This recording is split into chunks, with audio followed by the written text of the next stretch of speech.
They've worn kente. They've kneeled with us. They've done everything but implement policy that will destroy the actual problem that's occurring. Do you know how easy they must think we are to please? Fam. Do you know how mad?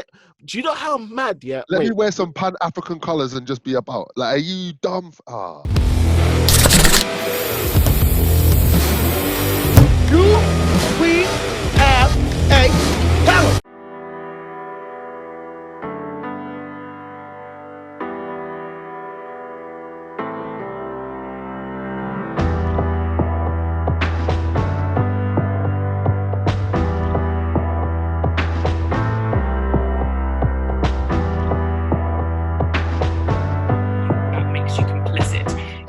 To actively work with people of colour to put diversity, which this campaign was about, into place. And when Yahael fires me for speaking about the origins of racism, then that goes completely against what diversity is, because the reason why we need diversity is because we have racism. That's what annoys me about a lot of brands. They claim to be inclusive and stuff like that, but in reality... How can you sell 50 shades of a foundation and then not like someone making a comment about Black Lives Matter? How many times have you existed in a workplace and felt as though you couldn't speak out about the personal acts of prejudice? It's a daily battle for Black people to think about their Blackness, and white people don't have to think about their whiteness on a daily basis. And that's the difference. That's the complete and utter difference. You're absolutely right, man. Her being fired by L'Oreal over that, to me, is crazy. Like, L'Oreal is big thanks to multiculturalism. Like, it's thanks to all women.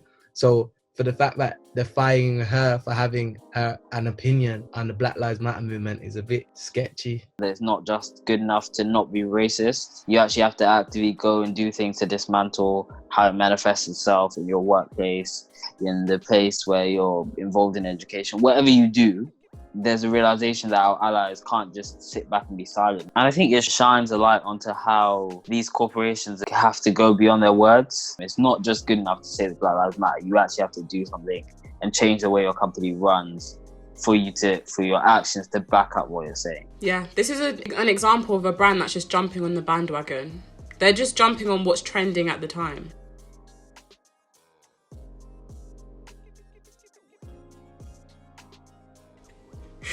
Oh, these fashion brands are too much. As $1 million corporation, Gucci, there's someone in the office somewhere, a law team, you let this go out to the world. It speaks to either total lack of diversity. There's no one in their team who has any awareness or is Black and can tell them the history of this or why it's wrong, which is pretty shocking.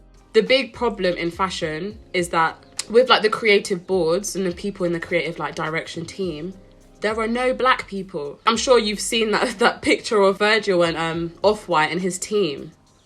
He is the only Black person in his team. So when Gucci do things like this, they're probably thinking, yeah, it's fine, it's trendy, it's whatever. But because they don't have Black people in their teams, they don't understand the history of it. Even things like PLT, when they did the I Love PLT, but I was so annoyed. Literally, clip art has more shades of brown than that black thing that looks like a claw. I don't even know what that was, but what's the process before you put something like that out to millions of people? People basically want you to say, we've exploited Black culture, we have a history of systemic racism in our culture, and we are going to recruit diversity on a corporate level and on an executive level. It's not about paying lip service with Instagram posts.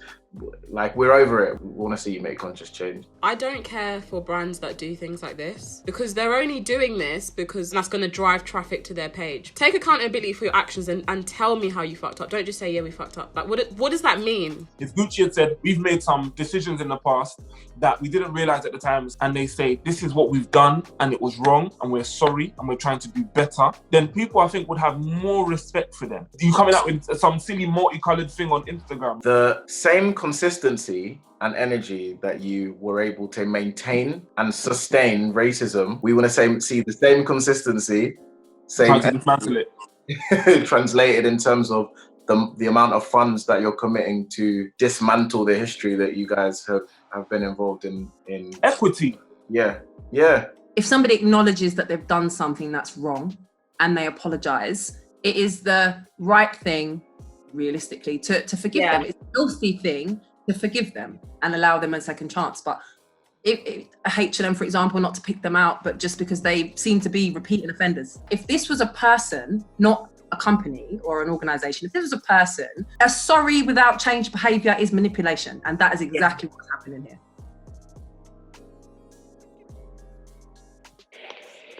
That tragedy, that horror of history. I beg. Why is she wearing? Who was responsible for that call, for that decision? I can just imagine one like white aide holding like a bunch of kente for them to take at the door.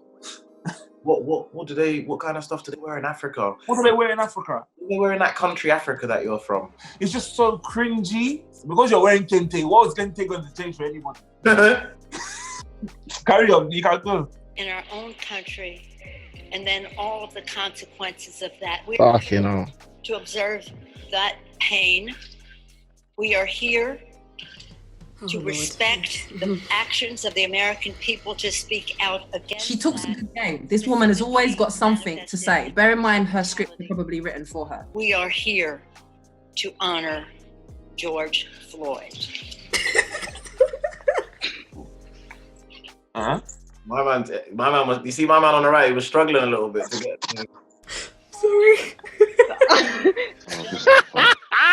You see how long it was to have that knee on his neck. I'm actually shocked. Like, I'm genuinely shocked. Like, I can't say white people in general, yeah, but white leaders, white leaders around the world, yeah, they don't get it. They've worn kente. They've kneeled with us. They've done everything but implement policy that will destroy the actual problem that's occurring. Do you know how easy they must think we are to please? Like, fam. Do you know how mad? Do you know how mad? Yeah. Let me wear some Pan-African colours and just be about. Like, are you dumb? I think part of the problem with the approach that some of these politicians are taking is we need less of these gestures and more actually changing the way that the economy, the policing, the criminal justice system works. It will be much more impactful if we could see the results of these changes that the politicians were bringing in, rather than empty gestures where they're just saying that they supposedly support the cause and they're on our side, when actually they might perhaps carry on doing what they're doing. So I think it's less about words, more action. Completely agree. Kneeling down, what does that do? Like, I saw a law being passed where chokeholds are a felony now in the police department or whatever. Yes, that's what I want to see. When it says defund the police or abolish the police, obviously policing is necessary, but the laws and how it's gone about needs to change. Even Boris Johnson's speech today, we're all right to say Black Lives Matter. I was just like, I can't even accept what you say, because it's like you're not reflecting. It's not about talking for the moment. You know, even Sadiq Khan sent an email around today about justice for Belly, and it's like, you spent a whole page talking about the issue, about actually talking about what you're gonna do. Like, they constantly are doing this, and they think we're stupid. That's the honest truth. They do think that we're so uneducated that we see their reply as almost like thank you. And again, I feel like they're doing it to make themselves look like we're down for the cause and like we're here for you. Half of these people don't care, and then on top of that, you want to throw on a kente scarf. Oh, take it off. Take it off. I don't want to see it. The reason this is a crazy statement is you've literally said this represents black, which is one of the problems that we've always had. When people speak about going to Africa, they speak about it like it's a country. For you to literally say, bro, what they got over there? I like that one pretty. Give me that. What, does it have any representation of? No, just give me that anyway. Give me. Yeah. What, the blacks were it. Yeah. Give me. Do you know? Yeah. That's literally what it is. Bro, that's literally like a white person dying and me saying, let me eat a baguette during a 1 minute silence. The acknowledgement could have been done without the kente. It's like a physical black square, kind of like you're jumping on the bandwagon with it. I think people are just expecting, tangible change. We've had the theatrics, we've had the gimmicks, and people are not falling for it. People are seeing past it. See if I'm a victim of abuse, yeah? I'm being abused by a male in the household, and the female in the household who has a level of power says, I'm gonna hold my face in solidarity to you. Big man, tell him to stop hitting, man. Don't put your fucking hand on your face. I think that that's just a byproduct of ignorance. Whoever's made this decision, I would hazard a guess that they generally think that they're showing solidarity with the African continent. But this is the issue. This is still the issue, because if you have someone that's a diversity officer in that place and doesn't understand that, you haven't made tangible change, because you haven't had somebody that can actually properly inform you about the community that you're trying to convey a message to. Yeah. We do need a stronger generation to just overthrow that and filter it out. There is also the danger of a conflation between justifiable anger and then scattergun, I hate you approaches. Yeah. Which sometimes prevents us from having reasonable and rational discussions with potential allies. It's going to take a far more educative approach for people like this to not use tokenistic gestures. At least it's a first step. The message needs to come across somehow. At this point, with what's going on in the US, in the UK, around the world, it's not enough now to just be quiet. Something has to be done. When this pandemic is over, how can we rebuild the world to make it better? How can we lower inequality? How can we tackle systemic racism?